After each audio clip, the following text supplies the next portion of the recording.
If your instrument is starting to make screeching noises while you're driving it, then you need to pull over immediately and take the cable out of the instrument that is making these noises.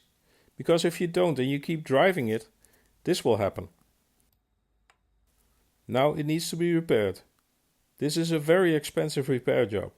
So, be smart, pull over and take the cable out. Contact me if yours is in need of a service. I serve customers worldwide. You can contact me through my website.